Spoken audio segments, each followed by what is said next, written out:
Ahoy, ahoy, and welcome to a brand new edition of the Ramble On Reactions. Sitting right over there is clever Eric Muller. Sitting over there is handsome Dan Nye.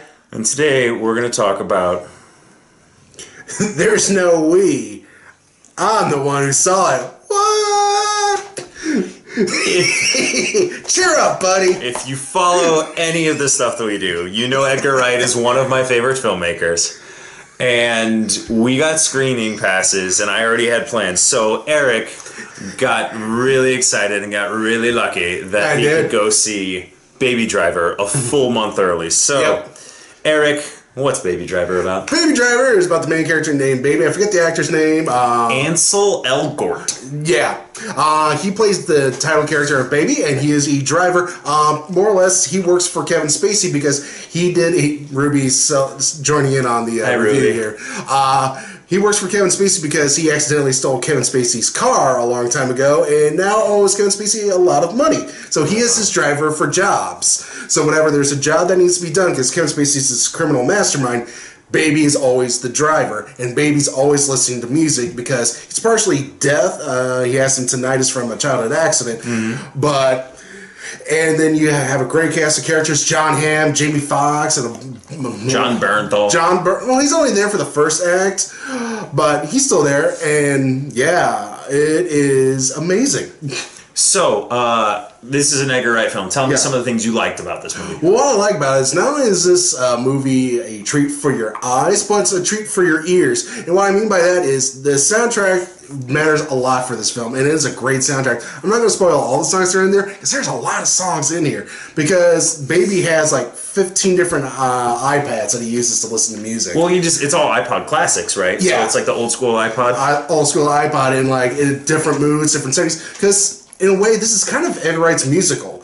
He's making a musical out of all these different songs. Like the first act, after this amazing chase sequence, you have this moment where Baby's going to get coffee, and if you pay attention to what's going on around him, it's a musical.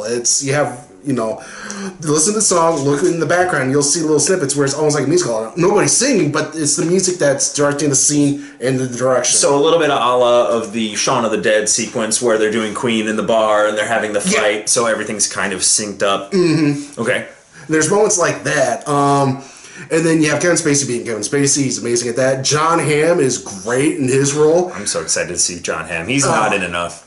He's not, especially this one, because his character starts off one way and goes to a different direction. Same thing with Jamie Foxx's character. You think you know something about him, but he also changes as well. Actually, Jamie Foxx does a better job acting in this than John Hamm. Ooh, that's exciting. Yeah, and like I said, all the action sequences, all the chase sequences are some of the best I've seen in a long time. Because I don't watch the Fast and the Furious movies. I feel like this is the Fast and the Furious movies for the thinking man, for the cinema geek. Okay.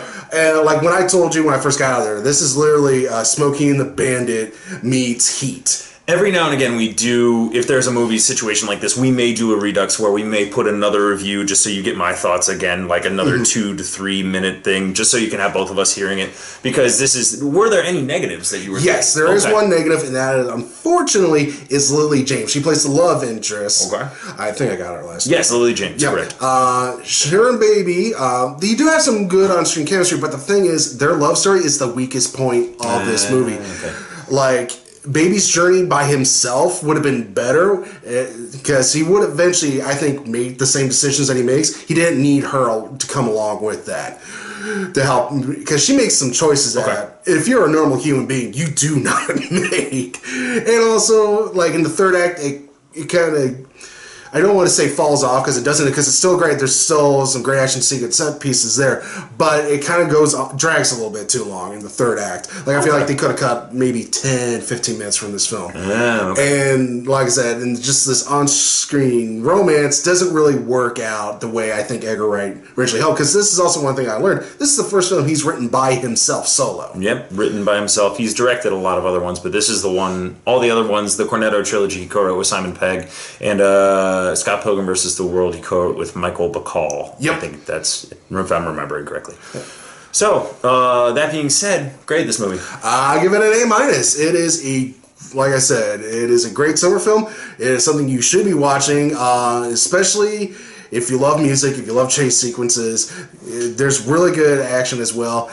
Edgar Wright does a really good job with this film, especially, with the moments where he's incorporating the music inside these chase sequences. The opening act alone, like the first chase sequence, I thought I needed a cigarette afterwards. That's how good it was. And then the second one, there's more humor with it, which is also great. And then the third act, like I said, it drags out a little bit, but it does a lot of character development with it, and I love it. And then you're going to see characters do things that you think are going to do one thing, they do the other. Like I said, the only downfall, unfortunately, is this romance between Lily Jacobs and Baby. I don't want to wait another 3 weeks to see this movie.